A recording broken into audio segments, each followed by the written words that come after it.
All right. So for standard tourne, right, it's supposed to be 2 inches long. You guys are messy. You guys are messy. Huge tourne. That's okay.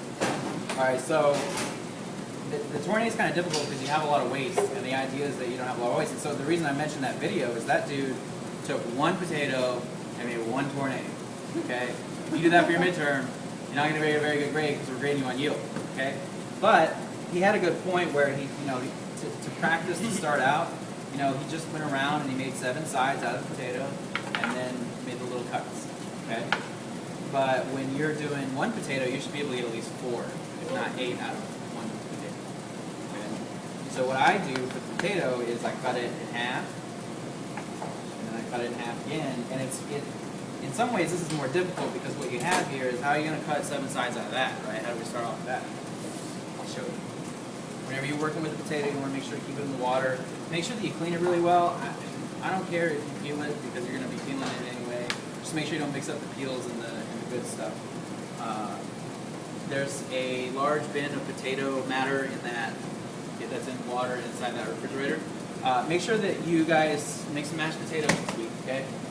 Let's utilize all that stuff. Does anybody have mashed potatoes as their? There's none on the recipe, right? So you want to make mashed potatoes?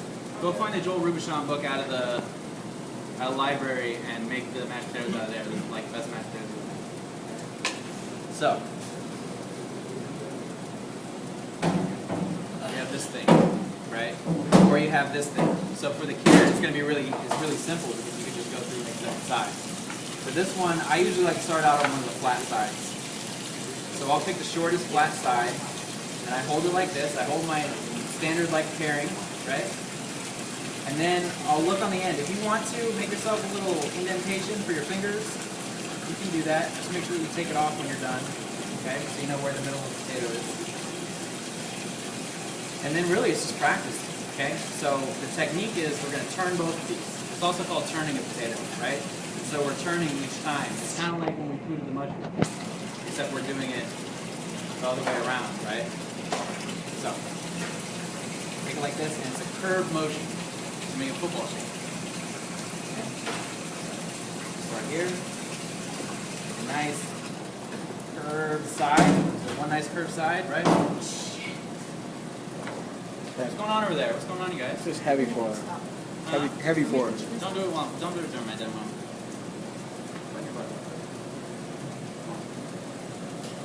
Okay.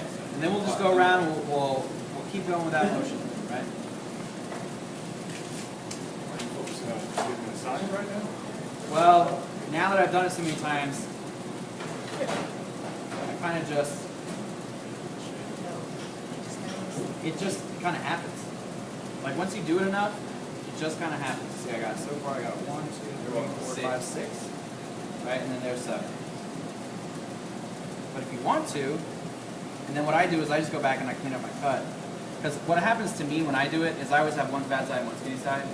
That's just the way that it happens for me. So I just turn it around and I go back along my cuts and make a nice football shape. Now, a tip. So, because when I was practicing going earlier in the week, I'm trying to get the tip to everything exactly perfect. And saying not focus on that so much. So right there where your fingers at, I wanted each where it meant to be, like that. No, you can go back and clean. You can go back and clean that up. It takes a lot of practice to get it perfect. And you can either make these, them pointy, or you can make them squared off at the end. Like so, if you get it to where it's like really nice and pointy, and you don't want it pointy, you can just go down on the end, make sure that you get a really nice straight cut, and then cut that end off. Make it flat on the end. I like mine flat on the end. Right? So it's just like that nice little football. Okay. And it should go real fast. So any of these parts that we have that are trash, that's trash. Trim that up. Let's save all this extra stuff because there's a lot of waste. But you notice, out of that whole thing, I only wasted about, half of what this is. That's what we're looking for. And then I can make 4 more out of that potato. And then this end that I didn't use, we can slice up and use for something else. we obviously will peel it first. But there's your tourne. If you want to do it with a carrot,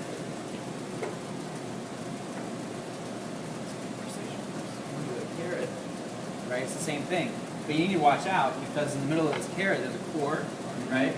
And sometimes it splits. In fact, most always it splits. So what I would recommend is getting you have to do half a carrot, brunoise, half a carrot, julienne. I would recommend taking the smaller ends of the carrot so that way you don't have to get close to that core because it'll split on you. That's just my recommendation. So same thing, you just take a look at it, you hold it real nice and tight. Some people will hold it like this and do it, but watch your fingertips because it's kind of scary. Okay, so I just hold on the end. If you want to take a little kosher salt on your fingers and if that'll help you hold on to it, like get a nice grip, that works too. Okay, the same thing. It's more the motion. And I just go around, and this one's going to be too fat, so I'm going to have to go back, probably. So it looks like I'm just pulling back, but I'm also turning this at the same time.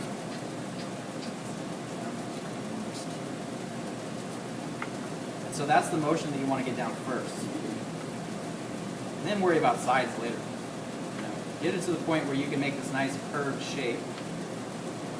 And you can worry about the sides. And I just go back. If I made 7 sides, 1, 2, 3, 4, 5, 6, 7, okay? All I got to do is go back along those same cuts and get it to the point where it's nice and football shaped and the size we want.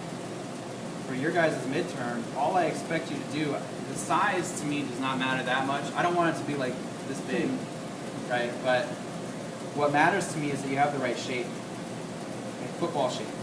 And if it's a little skinny or a little fat, that's okay. But if it's got 7 sides and it's football shaped, you're going to get a good grade on it. Okay?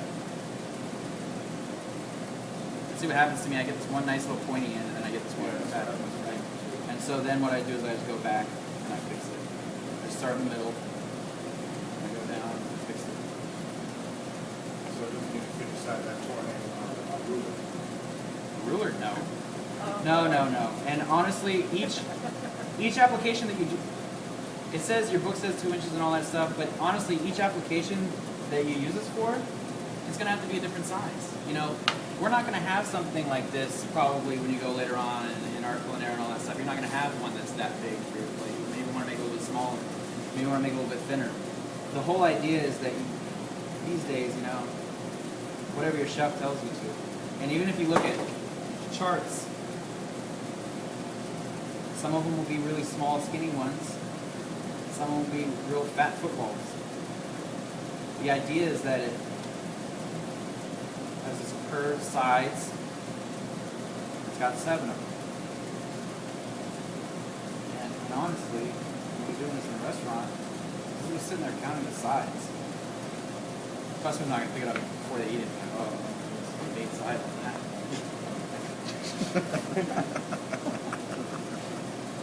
You know, French very particular about it. All the rules, 7 sides. Okay? So you can see that we've got down to the core, and it gets kind of hard after that. So it's good enough. You guys got it?